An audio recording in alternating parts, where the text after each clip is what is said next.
Ministerio de Educación. Buenos días, soy Carlos Silva, director técnico normativo de la Dirección Técnico Normativa de la Dirección General de Desarrollo Docente. Y una vez más estamos en conjunto con la Dirección de Apoyo a la Gestión Descentralizada con las videoconferencias que tienen por objeto brindarles el soporte y la asistencia para que todos podamos hacer bien nuestro trabajo. En esta ocasión vamos a abordar los temas vinculados al procedimiento administrativo disciplinario, ya que es una necesidad importante que demanda ser atendido de la mejor manera posible, y esto en el marco de la Ley de Reforma Magisterial, pero además contemplando el interés superior de los niños, de las niñas, de los adolescentes y los estudiantes en general a quienes nos debemos. La tarea de proteger a nuestros estudiantes y de que las sanciones sean efectivas y oportunas a quienes incumplen las normas establecidas es nuestro mayor desafío, y para eso estamos aquí y vamos a hacer de este momento un momento de aprendizaje que pueda impactar positivamente en nuestro trabajo. Buenos días a cada uno de ustedes. Disculpen por el retraso. Se había programado para las 10, pero hemos tenido algunos inconvenientes. Queremos hacer de estas 2 horas, casi 2 horas, un momento de intercambio de ideas y aprendizaje, como lo dijo el director Carlos Silva, para que los procesos disciplinarios que se llevan a cabo en cada una de las instancias, ya sea UGEL o DRE, puedan resolverse de la mejor manera en los plazos oportunos, siempre respetando el debido proceso y garantizando que nuestros estudiantes sean los más protegidos en estos casos. Entonces, la exposición va a constar de 3 partes. La primera va a ser una explicación resumida del marco normativo del proceso disciplinario. La segunda van a ser casuísticas. Y la tercera parte vamos a absorber las consultas que ustedes puedan haber formulado en el desarrollo de la disertación de los temas. Entonces, damos inicio a la presentación sobre procesos administrativos disciplinarios en el marco de la Ley de Reforma Magisterial. Entonces, como concepto, tenemos que es el conjunto de actos y diligencias que permiten la verificación de la existencia o no de responsabilidad administrativa en el ejercicio de la función docente. Es decir, vemos la falta en la que pueda incurrir algún docente, jerárquico o directivo en el ejercicio de la función propiamente en la institución educativa donde se brinde el servicio educativo a nuestros estudiantes. La normatividad vigente tenemos la Ley de Reforma Magisterial, su reglamento, el Decreto Supremo 07/2015, la Resolución Viceministerial 091 del 2015, donde nos establecen procedimientos más específicos respecto a la elección, la conformación de los integrantes de las comisiones de procesos disciplinarios y cómo rigen su funcionamiento en el desarrollo propiamente de un proceso disciplinario. Luego tenemos la Ley 29988 que ha establecido causales para ser destituidos del servicio en temas específicos, ¿no? Por apología al terrorismo, tráfico ilícito de drogas, violación, acoso, en perjuicio de nuestros estudiantes. Tenemos también su reglamento de esta ley, que es el Decreto Supremo 04 del 2017, y la Ley 27337, que aprueba el nuevo Código de los Niños y Adolescentes. Siempre nosotros decimos que nuestra función de docentes en el aula tiene que buscar el interés, o tiene que estar por encima de los intereses particulares. Lógicamente, tiene que prevalecer el de nuestros niños. Siguiente, por favor. Alcance. El alcance es a los profesores nombrados, los profesores contratados, inclusive aquellos profesores que quizás el año anterior estuvieron contratados, este año ya no, pero incurrieron en una falta administrativa cuando tenían el vínculo laboral. Luego tenemos, también alcanza a los miembros de las comisiones, porque hay una norma que establece cómo se rige el funcionamiento de los integrantes de estas comisiones y los plazos que tienen que respetar para que puedan resolverse estos casos en el plazo oportuno. Y allí radican las responsabilidades que puedan incurrir algunos de los miembros de las distintas comisiones de proceso disciplinario o las comisiones especiales que están constituidas a nivel de las direcciones regionales de educación. Siguiente, por favor. Aquí tenemos la tipificación de las faltas. La ley de reforma magisterial nos habla de 4 formas de faltas. Las faltas leves, que se subdividen en 2, que vienen a ser la amonestación escrita y la suspensión de 1 hasta 30 días. Luego tenemos las faltas graves, que tienen que ver con la sanción es el cese temporal, y las faltas muy graves, que van de la mano con la destitución. Tenemos aquí un flujograma de cómo se canaliza una denuncia que presente cualquier administrado, cualquier miembro de la comunidad educativa, cuando se evidencia alguna presunta falta en el ejercicio de la función por algún trabajador propiamente de la institución educativa, de la UGEL o de la DRE.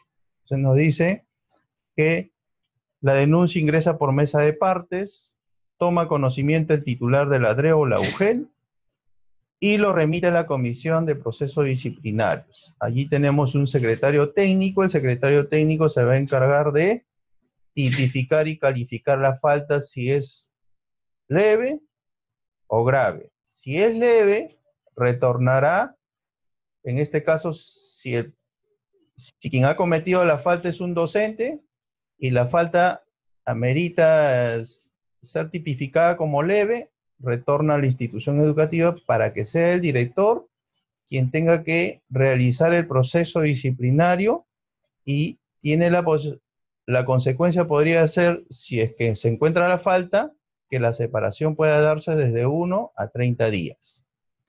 Si la falta es grave o muy grave, pasará a la Comisión de Procesos Disciplinarios de la UGEL. Si la falta leve la cometió el director de una institución educativa, en este caso, por el cargo que ejerce este trabajador, quien se va a encargar de calificar o hacer el proceso disciplinario como falta leve es la Oficina de Recursos Humanos o el jefe personal de cada una de las UGEL. Una vez que la falta ha sido calificada como grave o muy grave, inmediatamente lo que va a hacer el secretario técnico es registrarlo en el CIMEX. ¿Por qué se tiene que hacer el registro en el CIMEX? Porque este aplicativo nos va a permitir calcular los tiempos y cumplirlos en cada etapa del proceso disciplinario. Llámese desde el informe preliminar, la instauración del proceso, el descargo, el informe final y, consecuentemente, la resolución que emite el titular de la UGEL, en este caso, sancionando o absolviendo sobre la presunta falta que haya cometido el trabajador, en función siempre al informe final que emita la Comisión de Procesos Disciplinarios. Entonces, una vez registrado en el CIMEX, se empiezan a contabilizar los plazos para que pueda emitirse el informe preliminar. Y ahí tenemos el primer plazo, que son 30 días.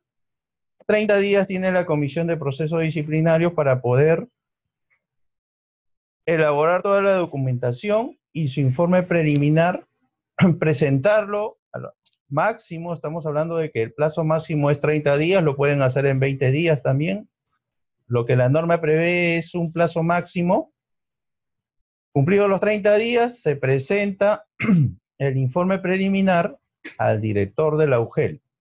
Y el director de la UGEL tiene 5 días posteriores para poder emitir el acto resolutivo de instauración de proceso disciplinario. Y allí tenemos que explicar que en esta etapa del informe preliminar y el tiempo que debe tomar el director de la UGEL para que pueda instaurar el proceso disciplinario, el plazo máximo es 1 año. Si transcurrido ese plazo, el director de la UGEL no instaura el proceso disciplinario, automáticamente este caso habrá prescrito. Entonces allí sí genera una responsabilidad. Sin embargo, la norma nos establece que, lógicamente, el titular de la UGEL tiene un plazo de 5 días para poder emitir la instauración de procesos disciplinarios.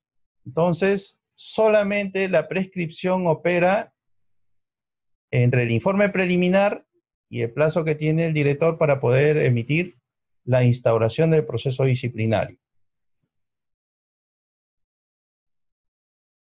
Una vez que se instaura el proceso disciplinario, viene la notificación. Aspectos importantes a tener en consideración en esta parte: la denuncia que presente cualquier ciudadano, cualquier administrado sobre una presunta falta y luego desista de esta, no significa que en la comisión se tenga que archivar el caso. Esa denuncia presentada tiene que tener un resultado final, ya sea de absolución o de sanción. No se toma en consideración si el denunciante en alguna parte, en algún momento posterior, desiste de esa denuncia que haya presentado inicialmente. Siguiente. Entonces, una vez emitida la resolución de instauración del proceso disciplinario, viene la notificación. La notificación no necesariamente tiene que hacerse al domicilio. Recordemos que estamos iniciando un proceso disciplinario, no estamos sancionando. Entonces, la instauración puede darse en el centro de trabajo, en el domicilio, o donde ubique, en este caso, al imputado. Una vez notificado el proceso, la instauración del proceso disciplinario, el imputado o la imputada tendrá un plazo de 5 días posteriores para formular su descargo. El descargo puede ser oral y puede solicitar una ampliación de 5 días adicionales. Y dentro de este descargo también se permite los informes orales. Hay que dar todas las garantías del caso para que se respete el debido proceso y el derecho a la defensa. Es decir, que el imputado, si el imputado presenta su descargo escrito y también solicita un descargo oral, permitamos que puedan hacerlo. Si hay plazos adicionales que están solicitando, también. Lo que se quiere es que ese descargo venga bien fundamentado, sustentado sobre las imputaciones que se han planteado en la instauración del proceso disciplinario. El plazo para, una vez notificada la instauración del proceso y lleguemos al informe final, son 45 días. 45 días hábiles para que pueda tomarse el tiempo la comisión de hacer todas las investigaciones y finalmente se emite el informe final. El informe final puede contener 2 resultados. Uno que recomiende la sanción y el otro que recomiende la absolución. Una vez presentado el informe final, el titular, sea de la UGEL o de la DRE, tiene 5 días de plazo para poder emitir o inmaterializar la recomendación o resultado que haya determinado este informe final. También el titular de la UGEL o de la DRE tiene la potestad. Vamos a ponerle un ejemplo. Si la comisión determinó o tipificó una falta grave y recomienda la separación temporal de 10 meses. Sin embargo, cuando llega toda la documentación al director de la UGEL, el director puede, bajo su potestad, él puede sustentar que esos 10 meses podrían ser muy excesivos, ¿no? Porque en la investigación de repente, no sé, no es reincidente en la falta. Es la primera vez que comete una falta y le estás aplicando una separación temporal de 10 meses. Entonces, no hay proporción. El director puede tomar como sustento esa situación de la reincidencia y proponer que la sanción se rebaje. Recordemos que la sanción por faltas graves va desde 31 días hasta 12 meses. Quizás el director tome como criterio que se le aplique la mínima. lo tendrá que sustentar documentadamente y eso retorna a la comisión de procesos para que pueda evaluar lo que ha sustentado el director de la UGEL y lo puedan nuevamente reformular el informe final. Esa es la facultad que tiene el director, pero siempre con sustento. Una vez que vuelva ese informe final, allí ya viene la materialización a través de un acto resolutivo, se emite la resolución de la sanción y se notifica. Siguiente, por favor. Entonces aquí tenemos un flujograma de cómo se lleva a cabo todo este proceso. Se inicia con la denuncia, luego viene la calificación y registro en el CIMEX, que lo hace el secretario técnico, o quien haga sus veces, dentro de la comisión de procesos.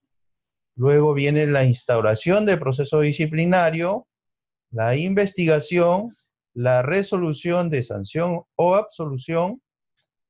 Una vez notificada la resolución de sanción, al día siguiente se ejecuta. Eso lo señala y está bien claro en el artículo 104 del reglamento. No vaya a ser que una vez notificada la resolución de sanción, no la ejecuten, sino la posterguen. La norma no permite la postergación. Tú notificas y al día siguiente se ejecuta.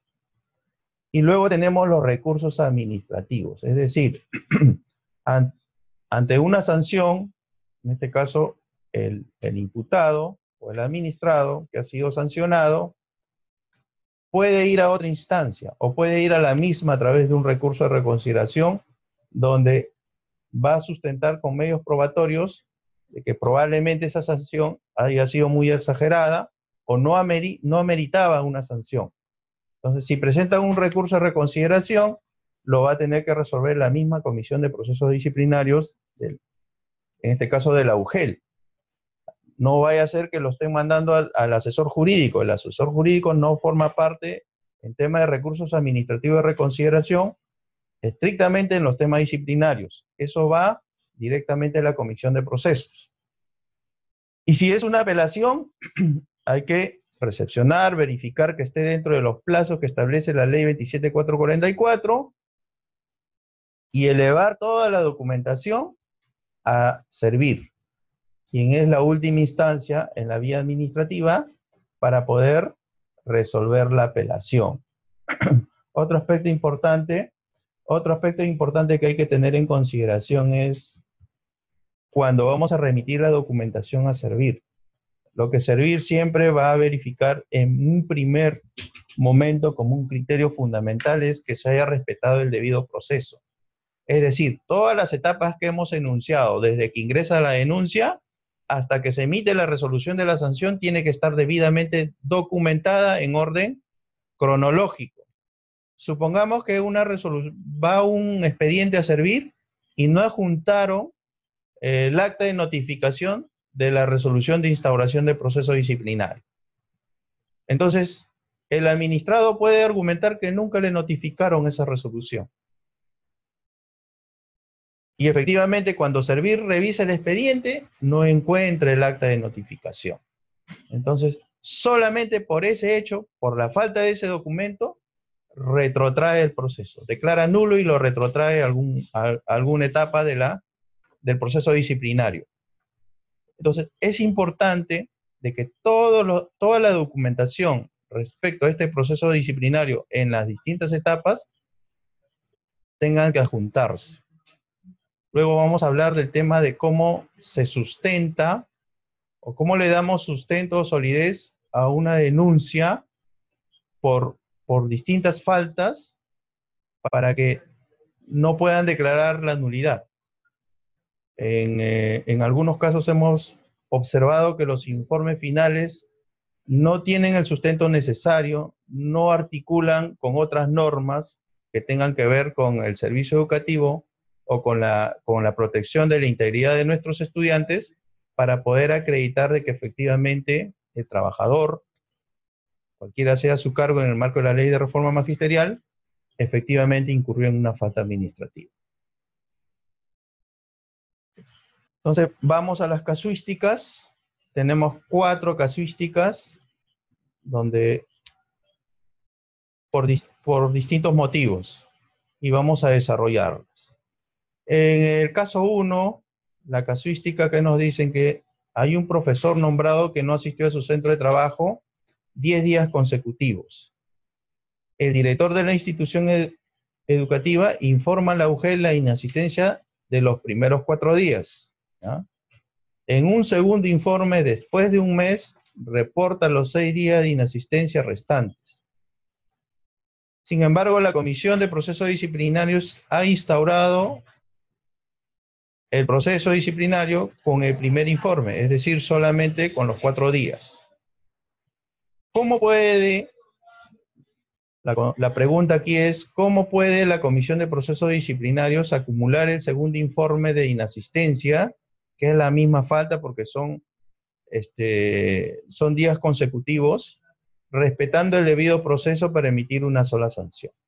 Entonces aquí observamos que efectivamente, si nos vamos a revisar el artículo 48 de la Ley de Reforma Magisterial en su inciso E, nos dice que es una falta grave el hecho de que el docente no asista por más de 3 días consecutivos a su centro de trabajo. Entonces, en la casuística podemos nosotros presumir que el director de la institución educativa le bastó que en este caso el docente inasista 4 días para informar el abandono de cargo. Pero en la realidad, el profesor faltó 10 días. ¿Ya? Entonces, no es que estemos hablando de 2 faltas, sino es una sola falta en un determinado momento, solo que la autoridad educativa, el informe de esa inasistencia lo hizo en 2 momentos distintos.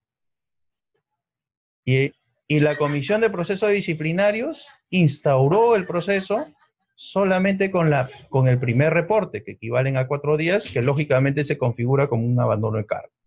Entonces vayamos a la casuística, al desarrollo de la casuística en la siguiente lámina. Entonces, aquí nosotros sabemos que el hecho de inasistir por más de 3 días consecutivos ya es una falta grave y es un abandono de cargo. Entonces, ¿cómo hacemos para que las comisiones de procesos disciplinarios, una vez instaurado con los 4 días, pueda acumular estos 6 días de inasistencia? Porque estamos hablando que es la misma falta. Entonces, vemos que el artículo 96 del reglamento de la ley de reforma nos habla de acumulación de expedientes. Es decir, si estamos hablando de la misma falta y ya instauré un proceso disciplinario, pero sin embargo, sobre esa misma falta hay más días de inasistencia y ya le instauré el proceso disciplinario, en la parte del desarrollo propiamente del informe final, lo que tiene que hacer el secretario técnico de la Comisión de Procesos es instaurar un proceso disciplinario por esos 6 días de inasistencia que han sido informados en un segundo momento por el director de la institución educativa. Una vez que lo instaura, también lo comunica al administrado. Ya estamos hablando de 2 instauraciones, pero sobre una misma falta. Una vez notificado, el trabajador o el docente que inasistió va a tener el derecho a hacer su descargo. ¿Y qué va a hacer el secretario técnico de la Comisión de Procesos? Va a tener que acumular estas 2 resoluciones de instauración, acumularlas en una sola, porque estamos hablando que es una sola falta que fue cometida en 10 días consecutivos de inasistencia, y cuando vamos a la tipificación en el artículo 48, es la misma falta. Entonces, no podríamos iniciar 2 procesos disciplinarios para que se emitan sanciones por separado. Es una sola falta, entonces lo que va a hacer el secretario técnico de la Comisión de Procesos es acumular estas 2 instauraciones y convertirla en una sola. Y sobre eso hacen el informe final para que como resultado final se tenga una sola resolución de sanción. Esas son las particularidades que han sucedido en las instituciones educativas, por ejemplo, cuando los directores informaban las inasistencias de los profesores, solamente en un primer momento viendo que incurran en el abandono de cargo. Pero resulta que en la práctica el docente faltó más días y las comisiones han tenido inconvenientes posteriores para ver cómo incorporamos esas inasistencias que han sido reportadas posteriormente por los directores. Entonces, la solución está en que se haga 2 instauraciones y luego se junten estas 2 en un solo acto resolutivo y sobre eso se haga el informe final y finalmente se emita la sanción correspondiente. Aspectos a tener en consideración para poder hacer una calificación debida sobre la presunta falta que haya incurrido el profesor en el ejercicio de la docencia. El artículo 78 del reglamento de la ley de reforma nos dice que las faltas se califican por la naturaleza de la acción u omisión. Su gravedad se determina evaluando de manera concurrente las condiciones siguientes. Y nos habla de varias condiciones, ¿no? Aquí podemos ver circunstancias en que se cometen. Entonces, si esto lo vinculamos al abandono de cargo, ¿qué podríamos decir? Que el abandono o la inasistencia del trabajador se produjo en una institución educativa donde se brinda el servicio educativo a estudiantes. Forma en que se comete, nos dice. No sé si lo cometieron en todos los docentes o solamente lo cometió un docente. Concurrencia de varias faltas o infracciones, ¿no? Entonces aquí vamos a ver que el director informa en 2 momentos, pero eso es una sola falta. Por eso es que los secretarios técnicos tienen que esos 2 informes que hace el director convertirlo en una sola falta. Participación de uno o más servidores, reiteramos, si el servicio educativo se interrumpió solamente en el aula o en toda la institución educativa. Gravedad del daño de interés público y o bien jurídico protegido. Entonces, ¿qué daño se ocasionó acá? Que se interrumpe el servicio educativo, que nuestros estudiantes no reciban el servicio educativo, las sesiones de aprendizaje con su docente.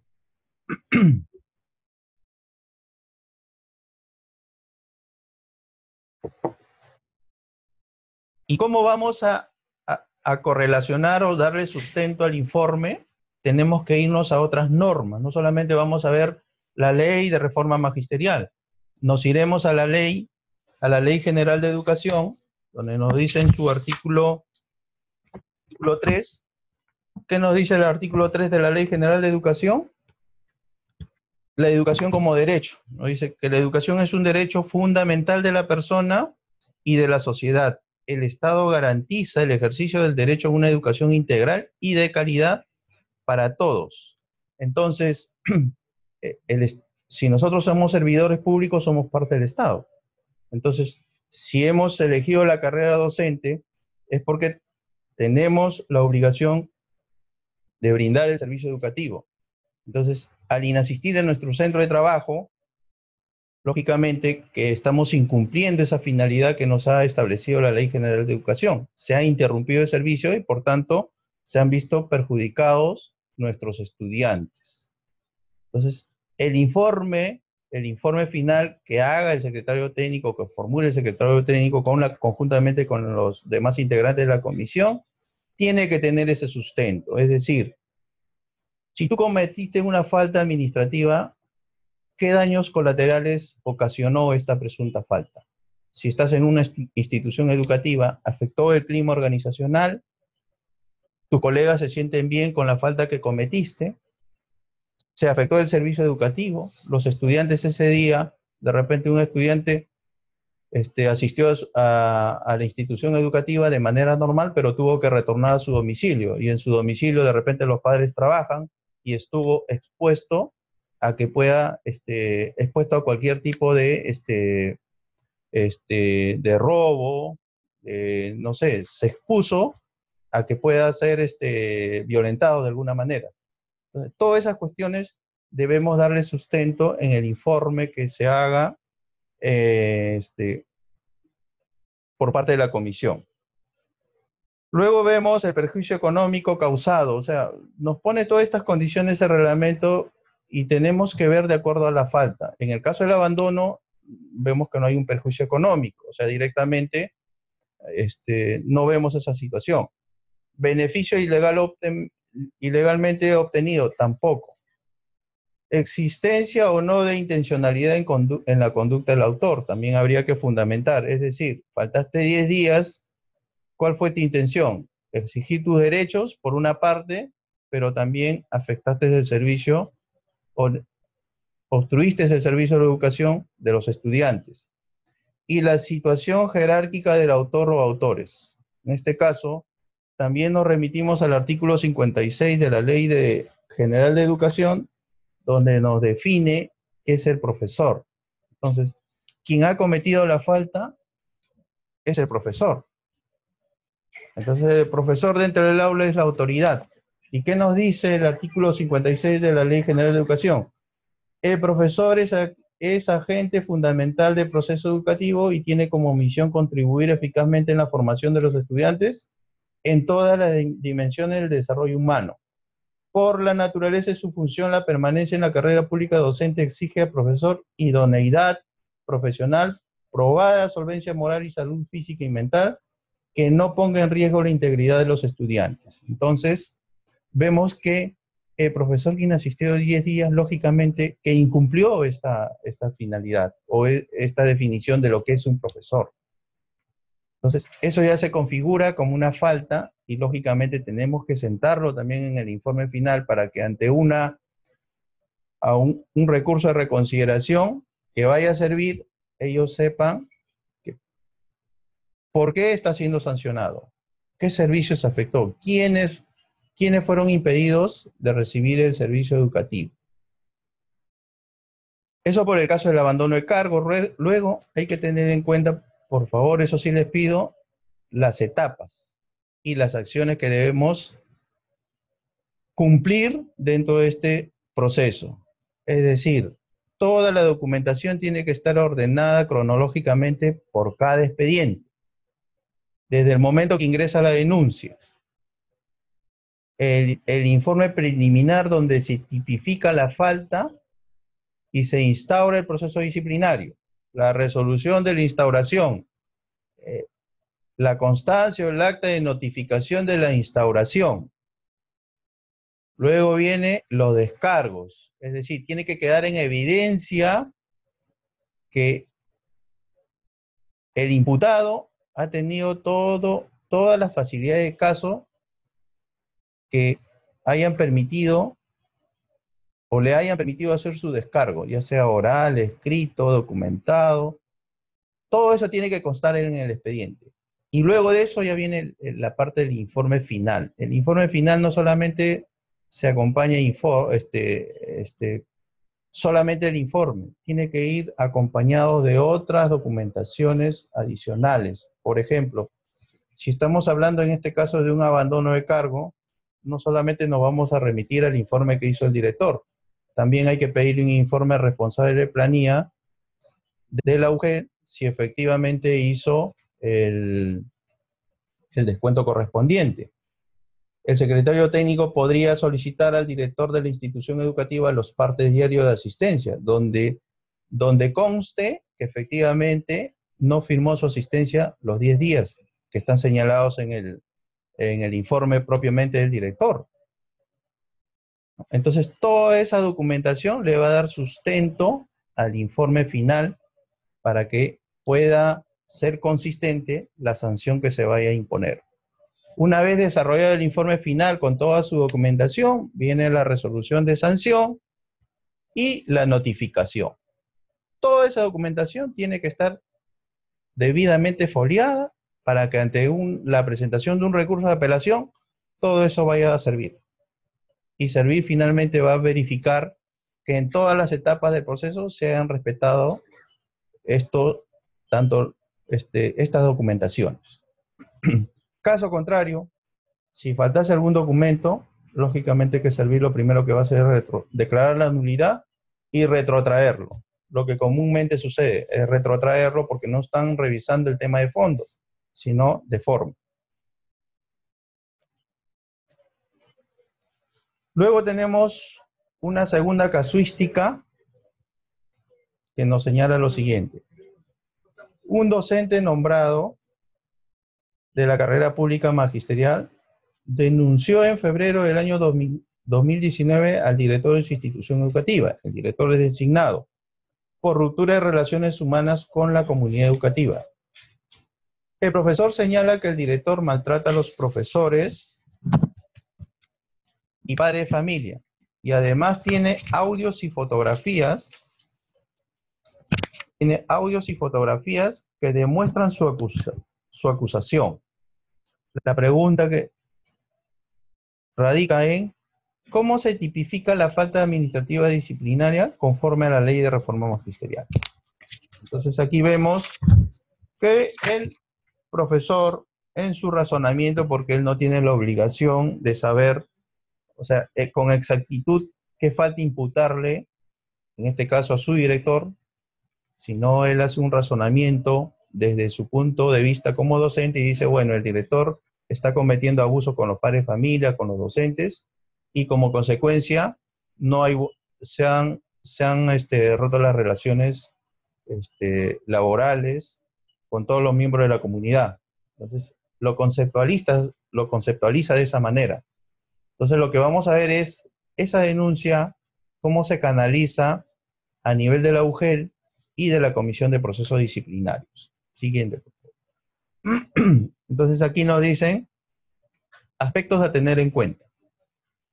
Lógicamente, una vez recepcionada la denuncia, siempre va a pasar a la Comisión de Procesos Disciplinarios para que el secretario técnico pueda hacer la tipificación y de acuerdo a la tipificación, ya sea falta leve o grave o muy grave, pase a las instancias que corresponden.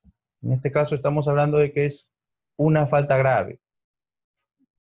Lo ha tipificado, pero ¿cómo ha construido la tipificación de esa falta?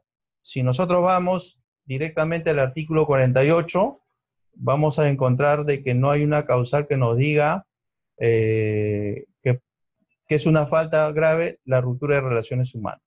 Sin embargo, hay otros artículos en la misma ley de reforma que tienen que ver con el código de ética, que tiene que ver con los deberes que tiene que cumplir cada docente en institución educativa, y finalmente eso se articula con el artículo 48.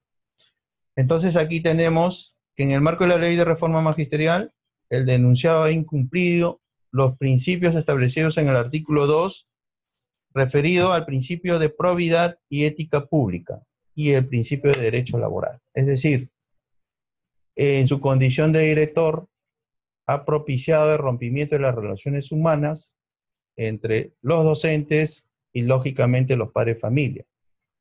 No ha cumplido éticamente su función como director responsable de la institución educativa, que tiene que conducir de manera adecuada el proceso educativo en esta institución educativa, y para ello necesita el apoyo tanto de los padres de familia y de todos los miembros que trabajan en la institución educativa. Entonces, al no cumplir esa finalidad, lógicamente, hay malas relaciones en la institución educativa. Y luego nos vamos al artículo 40 de la ley, donde nos dice que el docente o el profesor tiene que tener un comportamiento ético y el respeto mutuo a los demás trabajadores. Entonces, vamos construyendo de que el director no cumplió este deber. Es decir, no hubo un comportamiento ético y tampoco hubo un respeto hacia los demás trabajadores. Y finalmente, eso lo articulamos con el artículo 48 de la Ley de Reforma Magisterial, referido a las faltas graves. ¿Y en qué literal? El literal A. O sea, ¿qué ha ocasionado todo este conjunto de acciones o de comportamientos que ha tenido el director en propiciar el rompimiento de relaciones humanas con los docentes y con los padres de familia, que finalmente se perjudiquen los estudiantes? Es decir, el servicio educativo sea de baja de calidad o de muy mal, o muy mala y lógicamente los estudiantes no están en un ambiente adecuado para recibir el servicio educativo. Entonces, vinculamos eso con el inciso A del artículo 48, donde dice causar perjuicio al estudiante y o a la institución educativa. Es decir, se ha perjudicado al estudiante y por tanto todos los integrantes de la institución educativa no están haciendo bien su labor, porque lógicamente quien es el responsable de dirigir los rumbos de esta institución educativa ha propiciado eso. Entonces ahí ya tenemos construida, a través de la articulación de ciertos puntos que están establecidos en la ley de reforma magisterial, para que el secretario técnico pueda determinar de que efectivamente ha incurrido en una falta grave. Luego ya viene el tema de cómo califico la falta, o qué sustento le doy, o cómo argumento, cómo construyo las hipótesis para poder determinar de que finalmente la conducta o el comportamiento de este director ha generado un perjuicio dentro de la institución educativa y finalmente a nuestros estudiantes. Y vamos a ver siempre el artículo 78 del reglamento, circunstancias en las que se comete. O sea, ¿dónde se cometió esta falta administrativa? En la institución educativa. ¿Quién la cometió? El director de la institución educativa. Y vamos a desarrollar el concepto del director de la institución educativa. Nos vamos a remitir al artículo 55 de la Ley General de Educación, donde nos dice que el director es la máxima autoridad y el representante legal de la institución educativa. Es responsable de la gestión administrativa, institucional y pedagógica. Es decir, es responsable de esas tres dimensiones para que la institución educativa marche de manera correcta y cumpla su objetivo, que es brindar un servicio educativo de calidad a los estudiantes.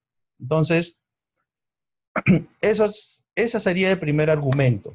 Formas en que se cometen. Bueno, ¿en qué momento se cometió? ¿Quiénes estuvieron presentes? No vaya a ser que los estudiantes presenciaron esta conducta del director hacia los padres de familia o hacia los profesores. Concurrencia de varias faltas o infracciones que guarden conexión, es decir, la misma falta, el maltrato que del director lo cometió tanto con los docentes como con los padres de familia. Gravedad de daño al interés público o bien jurídico protegido. Siempre vamos a ver que los afectados van a ser los estudiantes y lógicamente la institución educativa. Existencia o no de intencionalidad en la conducta del autor. Ahí vamos a juntar toda la documentación. Si la casuística nos dice que el profesor tiene fotos, tiene filmaciones donde se acreditan este comportamiento o esta mala conducta del director, lógicamente hay un medio probatorio. ¿Cómo podríamos darle mayor solidez a esto?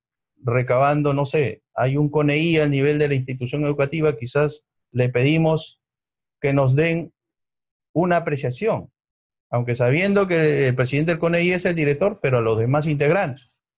Porque si hay un maltrato hacia los docentes, hacia los padres de familia, ellos integran el CONEI. Entonces, presumimos nosotros de que a nivel del CONEI tampoco hay una buena relación, ¿no?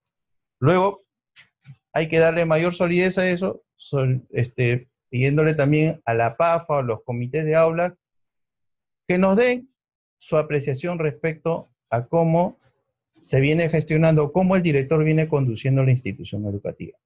Toda esa documentación se acumula y se le da sustento al informe final.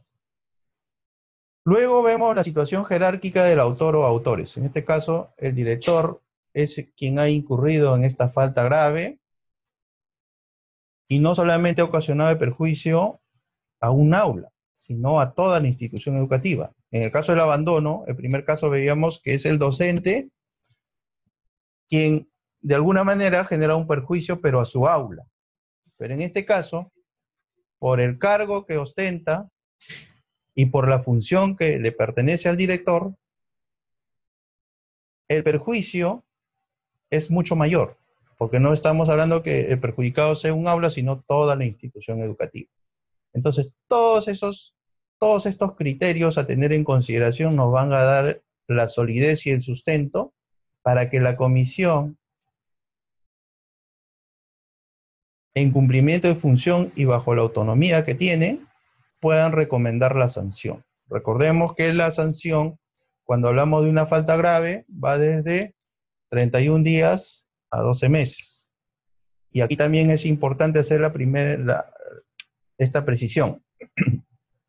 Si está demostrado que el director incurrió en esta falta grave, sin embargo, la sanción es 31 días.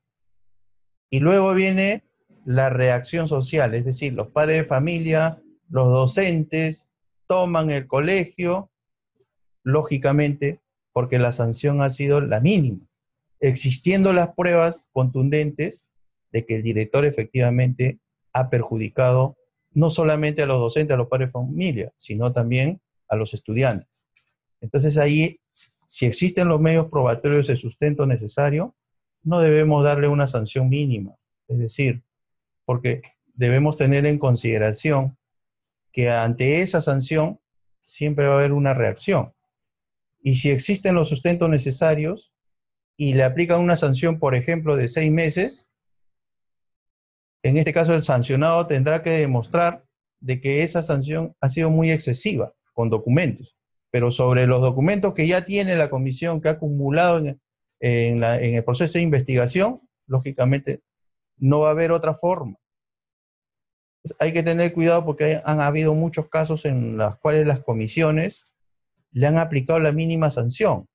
Por ejemplo, en tema del uso de los recursos de mantenimiento preventivo de locales escolares. El director adulteró documentos, hizo mal su rendición y finalmente la institución educativa no se hizo ninguna mejora con ese recurso que se le asigna. Sin embargo, luego de la investigación, la sanción es de 31 días. Y ahí vienen los padres de familia que ya no lo quieren al director porque lógicamente la sanción ha sido muy benigna. Entonces hay que tener cuidado en esos aspectos, ser bastante rigurosos. Si existen los medios probatorios que acreditan la falta, no vamos a sancionarlo con la mínima. ¿Ya? Hay que utilizar un criterio. Tampoco les estoy diciendo que le apliquen la máxima, pero tienen que aplicar un criterio razonable, porque recuerden que esa sanción va a generar de alguna manera expectativa en la institución educativa, y tratándose de un director, con mayor razón. Y siempre hay que tener en cuenta las etapas que se deben respetar y documentar dentro de este proceso disciplinario. Las preguntas que ustedes tengan sobre estas casuísticas, por favor, lo van formulando en la tercera etapa, lo vamos a contestar. ¿Ya? Pasamos al caso 3. El caso 3 tiene que ver con la prescripción, ¿ya? Que también ahí hemos evidenciado algunas dificultades o debilidades respecto a cómo hago la contabilidad para que un caso prescriba. Entonces planteamos la siguiente casuística.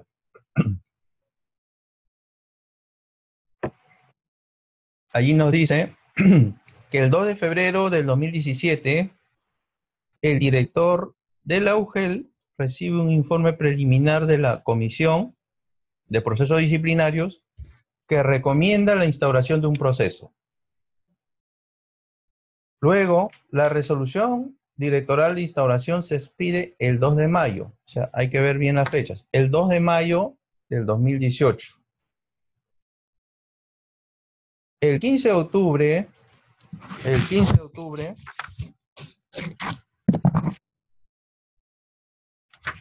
a ver, la casuística, volvemos para que ustedes puedan tener en consideración la contabilidad de los plazos.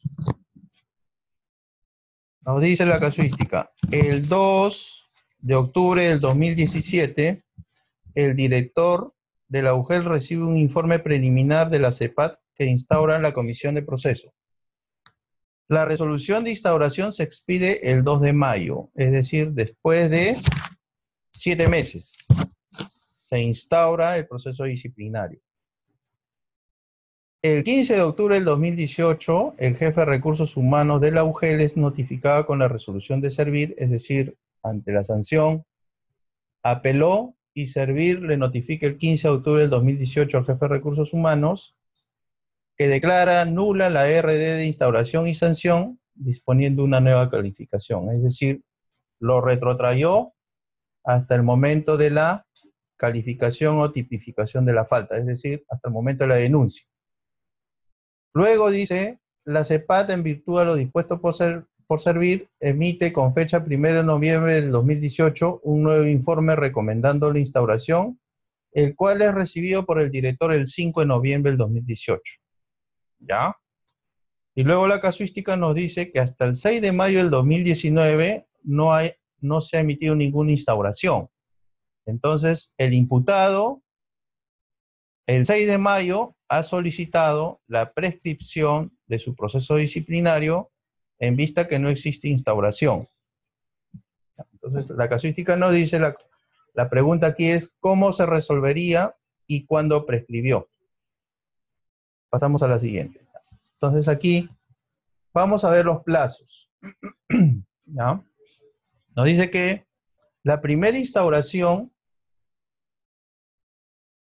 se hizo el 2 de octubre del 2017, se presenta el informe preliminar al director de la UGEL.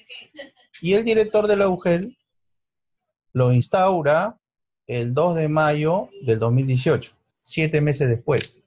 Y en las láminas anteriores decíamos que el plazo que estableció la norma para que pueda instaurar el proceso disciplinario es 5 días.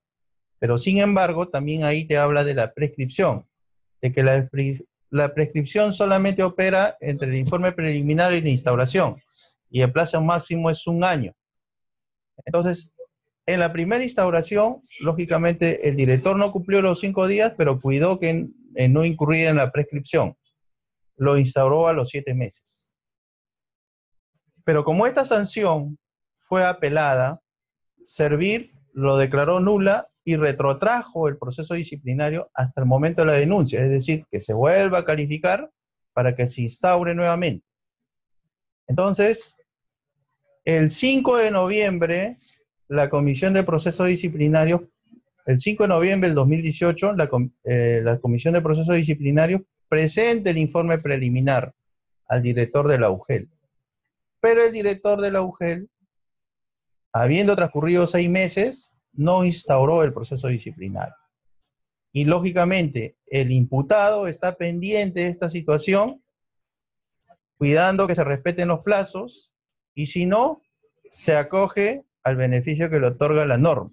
La norma dice claramente en el artículo 105, numeral 105.2, nos habla de la prescripción. Entonces ahí nos dice que si se advierte que el caso ha prescrito, el imputado presenta el documento y automáticamente se tiene que aceptar. Entonces, hay una sentencia del Tribunal Constitucional donde nos aclara el tema de la contabilidad o cómo se contabiliza el tiempo cuando hay estas situaciones. Nos dice que la suspensión, en este caso, fue sancionado, pero apeló y Servir lo retrotrajo hasta el momento de la denuncia, es decir, a calificar nuevamente. Entonces, ahí se vuelve a contabilizar si en la primera instauración te tomaste 7 meses para instaurar, en la segunda instauración no tienes que pasarte del año, es decir, no tienes que excederte de los 5 meses. La Comisión de Procesos Disciplinarios cumplió el tiempo. Quien no cumplió el tiempo fue el director, porque al 6 de mayo ya este caso había prescrito, porque tenía más de 13 meses. Es decir, 1 año y 1 mes. Y lógicamente, en este caso, el imputado se acoge a la prescripción y automáticamente se tiene que declarar prescrito el caso, y la consecuencia es que se tienen que establecer responsabilidades. Es decir, El hecho, el hecho de que la Comisión de Procesos Disciplinarios o el director no actúe dentro de los plazos y esto vaya como valor agregado a generar la prescripción, ya genera una responsabilidad que lógicamente tiene que tener como consecuencia una sanción. Debemos cuidar que los casos por ningún motivo prescriban. Pueden pasarse del plazo que establece la norma. Es decir, si me dice que para el informe preliminar el tiempo establecido es 30 días, ¿ya? Pero resulta que la recarga procesal que tengo en esta comisión no me permite trabajar a ese ritmo para cumplir en los 30 días. Me puedo demorar quizás 60 días, pero cuando vaya a sustentar, cuando alguien vaya a denunciar, porque también algunos procesados han denunciado que no se cumplen los plazos, mi argumento va a ser que hay recarga procesal. Y por eso no hay unas, digamos, existe la justificación para demostrar de que efectivamente hay muchos casos y la comisión no trabaja a tiempo completo, ¿no? Entonces, existe la justificación para poder determinar que en esa situación no amerita un proceso disciplinario. Pero cuando hablamos de prescripción, ahí sí hay una responsabilidad. Y en este caso, en la casuística, vemos que la responsabilidad es del director de la UGEL, no es de la Comisión de Procesos Disciplinarios, porque la Comisión de Procesos Disciplinarios remitió el segundo informe preliminar dentro del plazo, es decir, antes que se cumplan los 12 meses. Quien demoró fue el director de la UGEL. ¿Y a quién tendría que investigar? Al director de la UGEL. ¿Y quién lo va a hacer? La comisión especial que está a nivel de la dirección regional. Entonces, en estos casos, cuando Servir retrotrae, declara nula una sanción y lo retrotrae hasta el momento de la calificación de la falta, hay que tener en consideración que se vuelve a sumar con la primera instauración. Si en la primera instauración me demoré 10 meses, en esta segunda instauración no me debo demorar más de 2 meses. O sea, tengo que cuidar porque se suspende y se vuelve a contabilizar el tiempo que me tomé en la primera instauración. Ese caso que quede bien claro, por favor, para que no tenga ningún tipo de inconvenientes. Siguiente, por favor. Y vamos al cuarto caso que tiene que ver con el tema de acoso contra estudiantes. La casuística nos dice, un docente de nivel secundaria, mediante la red social Facebook, ha escrito a su alumna de cuarto grado de secundaria para expresarle lo siguiente: que la había visto muy bonita el día de hoy, que su falda cubría las bonitas piernas que tiene, peticionándole pueda salir con él, que no le comente a nadie lo que conversan y que cualquier apoyo en la clase le avise en confianza. Es decir, estaba utilizando su cargo de docente para algún beneficio y lógicamente esto es un acoso. Entonces, al enterarse del hecho, la madre de familia de la menor presenta la denuncia ante la institución educativa y el único medio probatorio es el mensaje que le envía por Facebook. Entonces, en el Facebook, lógicamente, está identificado el remitente y el destinatario. Entonces, hay una prueba contundente que efectivamente es la persona quien ha enviado este mensaje. Siguiente, por favor. Entonces, aquí vamos a ver que hay leyes especiales que han establecido cómo se resuelven estos casos, ¿ya? Y que inclusive los plazos se acortan. El procedimiento, el director, una vez que toma conocimiento de la denuncia, en un plazo de 24 horas, lo deriva a la UGEL. Y se adoptan las medidas preventivas, es decir, se pone a disposición al profesor. Esa es la primera acción que tiene que suceder. Y luego, todos estos documentos pasan a la Comisión de Procesos Disciplinarios. Con esta documentación, la Comisión de Procesos Disciplinarios, de acuerdo al Decreto Legislativo 1410, donde se acortan los plazos, es decir, dice que la Comisión de Procesos Disciplinarios va a emitir el informe preliminar en un plazo no mayor de 15 días calendarios. Es decir, lo que regularmente sucede en el marco de la ley de reforma magisterial, ante cualquier falta, el plazo es 30 días. Pero en este caso, dadas las circunstancias de la gravedad de la falta, y porque existe una norma específica, nos dice que el informe preliminar tiene que salir en un plazo máximo de 15 días. Y luego, ¿qué más nos dice? Que el proceso disciplinario no debe extenderse por un plazo mayor de 30 días calendarios excepcionalmente y atendiendo la complejidad del caso. El procedimiento disciplinario puede extenderse por un plazo adicional de 15 días calendarios. Es decir, la norma nos ha modificado que en un plazo de 30 días como máximo, 30 días calendario, esa instauración tenga que concluir en una sanción disciplinaria que lógicamente tiene que ser la destitución, porque está probado, existen los medios probatorios de esta falta muy grave que ha cometido el docente. Entonces, no se ha dado en las instalaciones de la institución educativa. No podemos,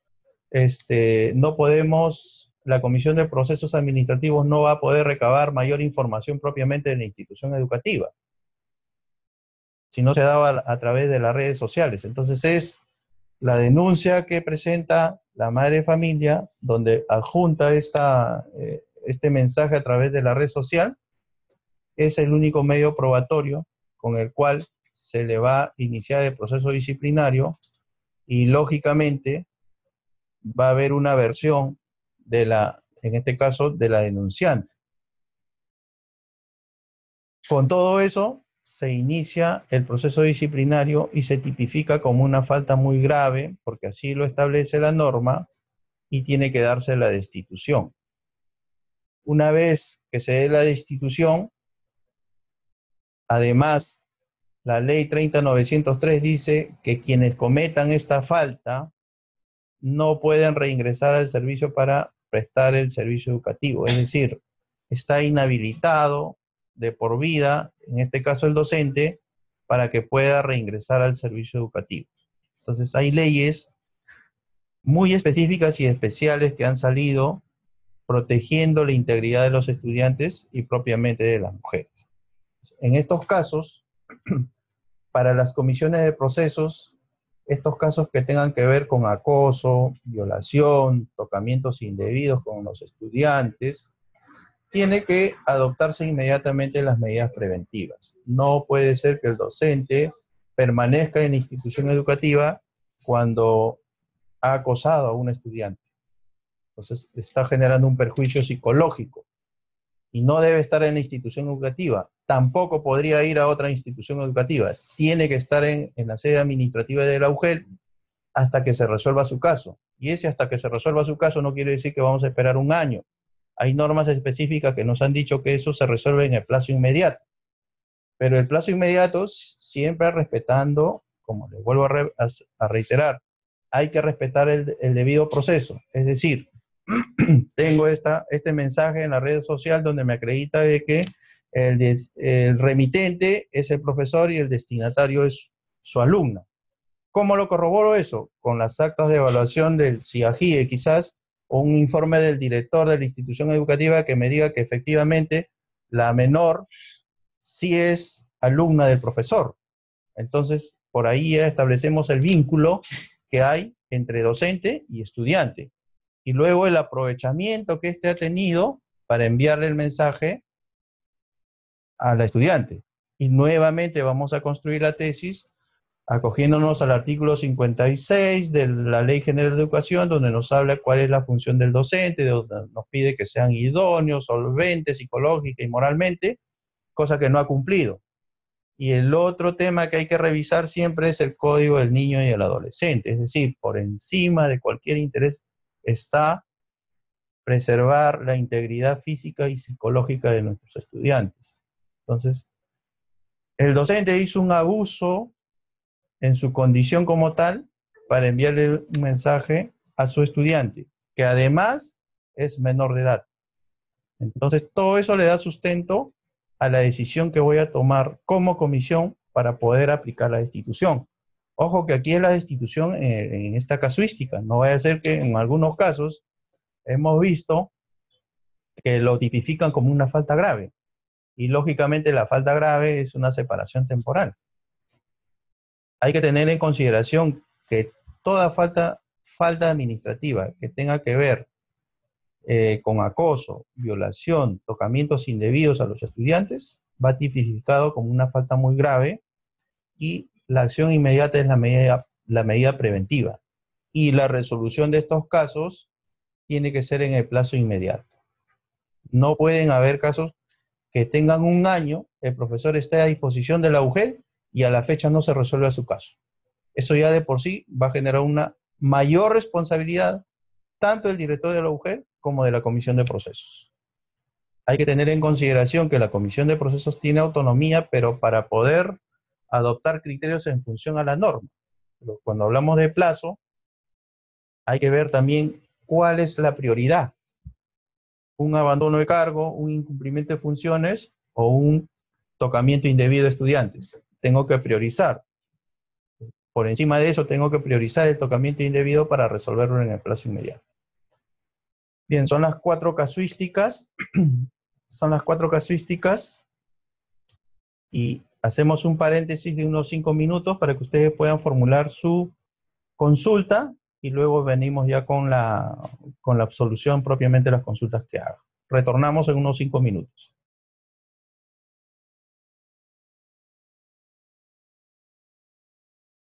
Bien, retomamos entonces este tercer momento para poder absolver las consultas, que son varias que nos han hecho. Trataremos de responderlas en su mayoría y si no nos alcanza el tiempo, estaremos remitiendo a los correos que ya tienen registrados aquí para que ustedes puedan tener la respuesta puntual a su consulta. Empezamos con la primera, nos dice la UGEL La Unión. ¿Es apelable la medida de separación preventiva? No, no es apelable. Lo que es apelable es la resolución de sanción. Entonces, si adoptamos una medida preventiva es porque la misma ley ha establecido en qué caso se aplica la medida preventiva. Es decir, hice tocamientos indebidos contra un estudiante y me denunció, lógicamente que se tiene que aplicar la medida preventiva. Agredí físicamente a mi estudiante en mi condición de docente, se aplica la medida preventiva, porque estoy afectando física o psicológicamente o emocionalmente a un estudiante. En esa situación se aplica la medida preventiva y no es apelable.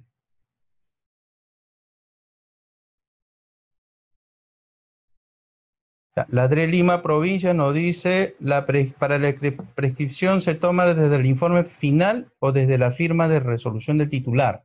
A ver, aquí hay que aclarar, algo. Les dije allí y en las láminas ustedes lo van a poder leer.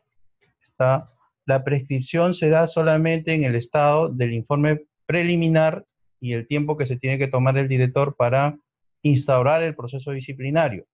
De allí no hay prescripción en otra etapa.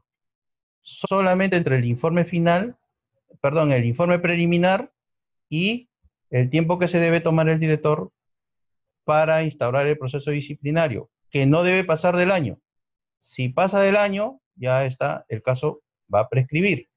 Y también en la casuística se les dijo que si emití una sanción y el plazo que me tomé entre el informe preliminar y la instauración en esa primera sanción me demandó 7 meses y luego servir en una apelación declaró nula esa sanción y lo retrotrajo hasta el momento de la calificación de la falta, es decir, hasta el estado de la denuncia.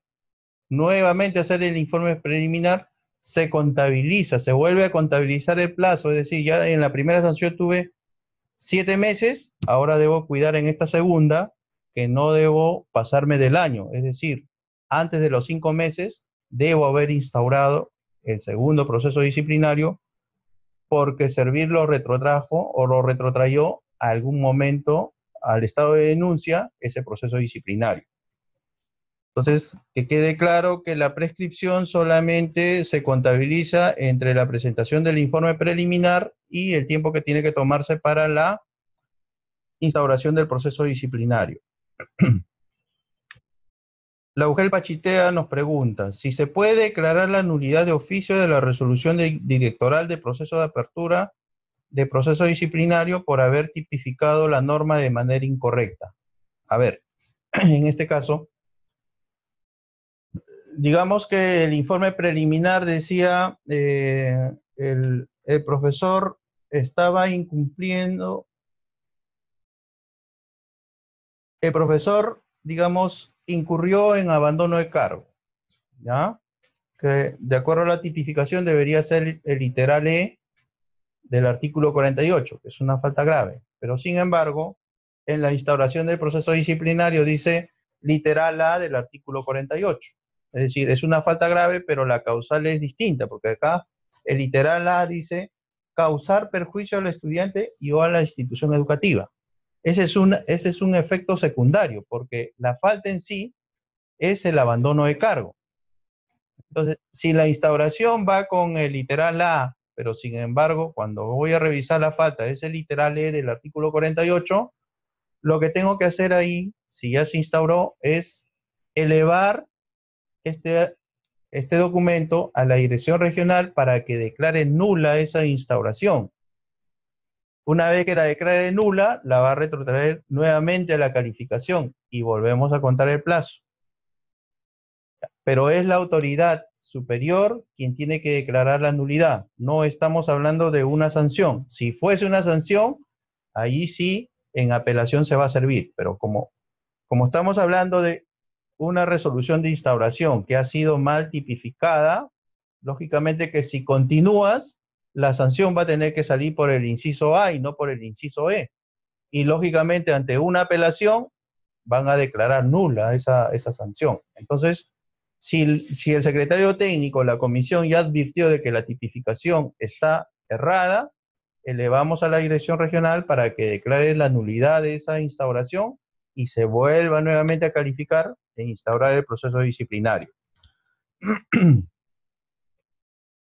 Ya, acá la UGEL Pasco nos dice, si hubo un hecho de supuesto maltrato físico en agravio de un estudiante por parte de un docente, pero los hechos sucedieron hace un mes atrás y recién se hace de conocimiento de la UGEL. Cualquier denuncia o cualquier documento que tome conocimiento la UGEL sobre una presunta falta, en este caso estamos hablando de maltrato físico al estudiante. Si lo hizo hace un mes, la denuncia llega ahorita, tengo que inmediatamente adoptar la medida preventiva, porque estamos hablando de la afectación a la integridad física y psicológica del estudiante. ¿Y a dónde nos vamos a remitir ahí? No nos vamos a remitir a la ley 29988, sino nos remitimos al artículo 44 de la ley de reforma magisterial, donde nos detalla por qué motivo se adoptan las medidas preventivas y luego nos dice, o por cualquier situación que atente contra los derechos de la persona. El estudiante, pues, están afectando su derecho al estudiante. Entonces, por esa situación, tengo que adoptar la medida preventiva de poner a disposición al presunto infractor y, lógicamente, voy a iniciar el proceso investigatorio. Si hay un acta donde el niño o el estudiante manifiesta esta agresión, a nivel de la comisión de procesos ya no le voy a tomar una manifestación. Eso está prohibido, tomarle una manifestación complementaria al estudiante. Lo que voy a hacer es darle sustento a los detalles que me haya podido dar el estudiante, quizás respecto al lugar, la hora, en qué circunstancias sucedió esta agresión, si habían testigos o no habían testigos, si fue en horario de desarrollo de sesiones de aprendizaje o fue en el horario recreo. Entonces, con esos datos que pueda haber dado el estudiante al momento de su manifestación, lo que va a hacer la comisión es tomar manifestación de terceros que estén involucrados en este tema. Por ejemplo, los compañeros de aula, la manifestación, quizás hay un comité de tutoría a nivel de la institución educativa. ¿Qué cosa hicieron ellos cuando tomaron conocimiento de esto? ¿Qué hizo el director de la institución educativa? El comité de aula de los padres de familia. ¿Tomaron conocimiento de esto o no tomaron conocimiento? ¿Qué hizo la madre de familia? ¿Qué hicieron los padres de familia? O sea, todas esas manifestaciones que vayan a tomarse van a darle sustento a esa manifestación que ha dado el niño para que pueda emitirse, en este caso, la sanción correspondiente. Entonces, todos esos detalles le van a dar solidez o quizás vayan a tener como resultado que tengamos que absolver, porque finalmente en el debido proceso, ante una denuncia, hay que recoger todas las pruebas necesarias. Y esas pruebas tenemos que comunicarle al imputado para que pueda hacer su descargo. Por ejemplo, si la agresión física se produjo en el desarrollo de sesiones de aprendizaje y lo observaron todos los compañeros y cuando le tomo la manifestación todos dicen que efectivamente, o la mayoría dice sí, se produjo la agresión, o sea, ¿qué más podría decir el docente? El docente dirá, sí, bueno, fue un arranque de cólera o el niño es muy hiperactivo, no me hace caso, pero nada justifica la agresión. O sea, la falta está cometida. Entonces, hay que recabar todos los medios probatorios necesarios para poder determinar o tener como resultado final una sanción. Y en estos casos que tengan que ver inclusive con maltrato, con agresión física o psicológica, se adopta la medida preventiva, pero no acogiéndose a lo que dice la ley 29988, sino el artículo 44 de la ley de reforma magisterial. Ya. A ver, la UGEL Padre Abad acá nos dice, tengo un caso de un docente nombrado que es informado por maltrato psicológico por parte de la directora por no haber considerado los trabajos de sus alumnos, siendo que los trabajos los botó al tacho de basura. Actualmente dicho docente se encuentra ocupando el cargo de especialista de TOE de la UGEL Padre Abad. Caramba. ¿Cómo sería dicho tratamiento por parte de la Comisión de Procesos Administrativos Disciplinarios? Igual. O sea, si tenemos conocimiento de esta situación, se aplica la medida preventiva. Es decir, porque finalmente es una falta grave porque ha causado un perjuicio al estudiante, ¿no? Entonces, en este caso, se adopta la medida preventiva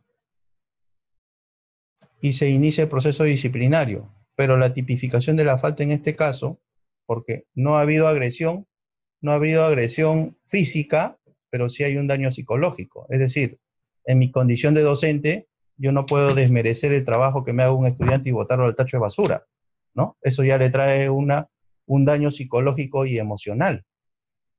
Entonces, esa conducta de por sí ya es reprochable. ¿Y qué tenemos que hacer? Poner a disposición e inmediatamente vamos a tipificarlo con el inciso A del artículo 48, porque ha causado un perjuicio al estudiante. Y ahí se inicia el proceso investigatorio de esta denuncia, ¿ya? Para que puedan resolver en el plazo inmediato. La UGEL Viruno dice, entiendo que respecto al caso del acoso que se produjo en la red social, lo que faltó complementar es que no solamente se traslada la denuncia o el hecho, el suceso, a la UGEL. En simultáneo se comunica a la Fiscalía para que a través del Ministerio Público se inicie también el proceso penal, porque tiene esos dos caminos. Y allí sí quiero precisar algo adicional.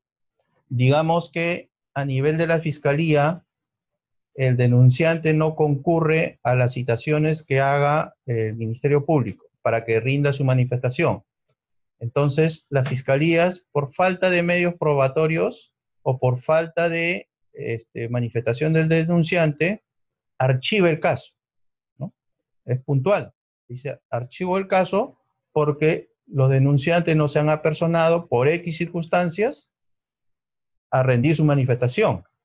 Archivan el caso, pero en la vía administrativa tenemos todos los documentos sustentatorios que nos no, que concluye que efectivamente el docente ha tenido una conducta no apropiada y ha generado un perjuicio al estudiante. Y más aún, si el denunciante dice, o la madre de familia dice, no concurrimos a la fiscalía por falta de medios económicos o porque en mi desplazamiento desde el lugar donde resido a la fiscalía me demanda mucho tiempo y no tengo el dinero para poder trasladarme, entonces es un elemento razonable para que en la vía administrativa yo pueda emitir la sanción. Y más aún, si en este caso el imputado en su descargo me adjunta la resolución de la fiscalía donde archivan su caso, no quiere decir que en la vía administrativa voy a archivarlo porque en el Ministerio Público lo archivaron. Si yo reviso el contenido de esa resolución que archiva su caso, el sustento es porque el denunciante no se constituyó a rendir su manifestación y no porque haya sido declarado inocente. Entonces, son dos cosas distintas. En la vía penal se persigue el delito. En la vía administrativa se sanciona la inconducta funcional que haya tenido el docente en el ejercicio de su función y contra quién o quiénes tuvo esa inconducta. Si existen los medios probatorios a nivel administrativo para sancionar y a nivel del Ministerio Público lo archivaron por medios probatorios, por falta de medios probatorios no quiere decir que el señor sea inocente. Es más, si esa resolución de sanción se emite a nivel administrativo, lo que tiene que hacerse es comunicar a la Fiscalía que ha sido sancionada administrativamente, porque el archivamiento por estos casos que atenten contra la integridad física de los estudiantes se puede reabrir en cualquier momento a nivel de la Fiscalía. El archivo no es definitivo. Entonces, ante una sanción en la vía administrativa, se comunica al Ministerio Público para que puedan reabrir ese caso. La Ugel Lucana de Ayacucho nos dice, los padres de familia denuncian a la directora por presunta irregularidad con el programa de mantenimiento, debido a que la mencionada directora habría mandado en horas de clases a todos los niños de primero a sexto de primaria a trasladar arena para construir el lavadero por 2 horas en compañía de los profesores de aula. Y a la protesta de los padres, la directora ha pagado 20 soles por cada niño, haciendo la suma de 360 soles. Los mismos han quedado registrados en el acta, sin embargo, al momento de presentar su expediente de mantenimiento, ella presenta una declaración jurada que habría pagado por ese traslado de dicha arena 300 soles a un comunero. En dicho caso, ¿cuántas faltas habría cometido? Bueno, hay un conjunto de actividades, pues que nos lleva a concluir que aquí hay varias faltas, ¿no? Y lógicamente lo tienen que construir. Esta es una falta grave de por sí. Es decir, se causó perjuicio al estudiante, el inciso A, porque el estudiante va a la institución educativa para recibir el servicio, no para hacer trabajos.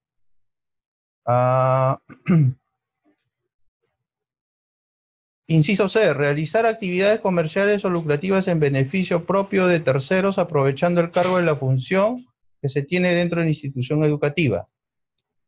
Hice trabajar a los estudiantes, le di en efectivo 20 soles a cada uno, pero cuando hice mi declaración de mantenimiento, esos 300 soles salieron a nombre de otra persona. Entonces, inciso C. Realizar en su centro de trabajo actividades ajenas al cumplimiento de sus funciones de profesor, de directivo, según la correspondiente autorización. Es decir, ¿cuál es mi función en la institución educativa como director? Dirigir los destinos de la institución educativa, ser responsable en el ámbito administrativo, pedagógico e institucional, y finalmente, que el estudiante reciba el servicio educativo. Sin embargo, mi cargo lo utilicé para otras cosas, para que los niños realicen otra función. Entonces, con esos 3 numerales, y luego vamos a ver el tema de la declaración de mantenimiento, que también podría colindar con el delito. Es decir, tú le otorgaste una constancia o boleta que al comunero le diste 360 soles, pero en realidad él no lo recibió. Quienes lo recibieron fueron los estudiantes. Entonces, ya no es solamente la falta de la directora, sino hay otro involucrado, que es el comunero. Y él va a tener que decir si efectivamente recibió los 360 soles. Finalmente, el dinero que le otorgó a los niños, que en suma hizo la misma cantidad, ¿de dónde salió?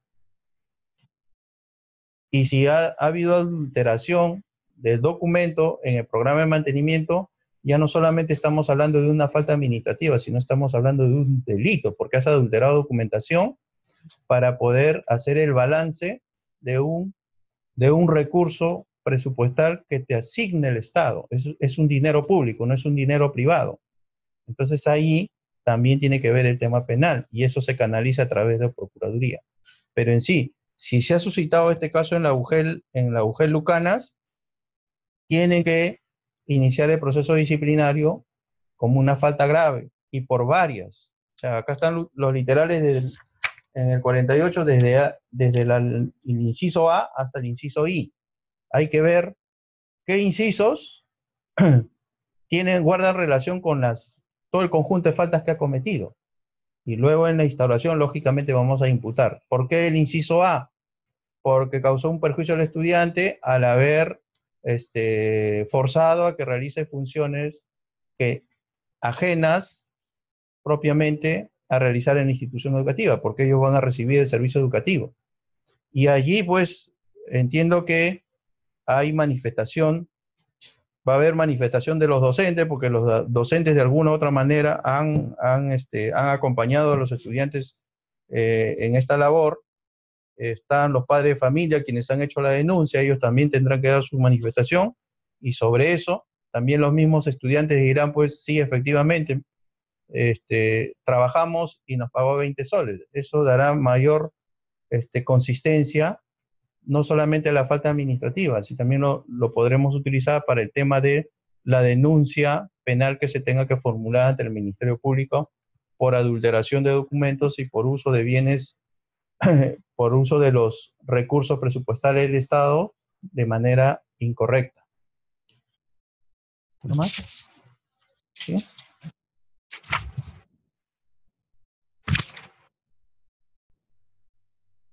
Ya. A ver, la UGEL Amazonas nos dice aquí, si el docente se encuentra detenido en mérito a una denuncia de naturaleza de violencia sexual, ¿cómo proceder el caso de la separación preventiva en cuanto al protocolo prescrito en el Decreto Supremo 04 del 2018? Es decir, cometió la falta, se hizo la denuncia en el Ministerio Público y en este momento seguramente el Ministerio Público ha pedido una prisión preventiva y la está cumpliendo. Entonces ahí ya no opera la medida preventiva porque el señor ya está privado de su libertad en la vía judicial. Entonces, lo que tenemos que hacer en la vía administrativa es iniciar el proceso disciplinario por la falta que haya cometido. O sea, si está con prisión preventiva, seguramente es una falta muy grave, ¿no? Entonces, en la vía administrativa, iniciar el proceso disciplinario, y supongamos que a cada 2 meses de repente se revoca su prisión preventiva, lo dejan libre, pero él no va a volver a la institución educativa. Solamente en ese momento, cuando él pretende retornar a la institución educativa, inmediatamente se adopta la medida preventiva. Pero si está privado de su libertad en la vía judicial, no podemos adoptar la medida preventiva. La medida preventiva hay que tener en consideración es para que el docente no pueda concurrir a la institución educativa y no pueda tener contacto con los estudiantes. Bien, hay muchas preguntas. Por una cuestión de tiempo, más bien les voy a pedir que llenen las encuestas que están publicadas ahí, que son de satisfacción, para que posteriormente puedan recibir los materiales, esta presentación de la videoconferencia y también las respuestas a las consultas que han formulado. Todas las consultas que ustedes hayan formulado, lo vamos a responder a sus correos. Por nuestra parte, hemos concluido esta sesión, esta videoconferencia. Entendemos que hay muchas consultas porque el proceso disciplinario es muy complejo. Estamos tratando de priorizar estos temas para que podamos dar la asistencia técnica a nivel de, por este medio, y también visitando en cada dirección regional a los distintos miembros de las comisiones para que puedan resolver los casos dentro del plazo previsto. Por nuestra parte y el director de DITEN, muchas gracias y hasta una nueva oportunidad.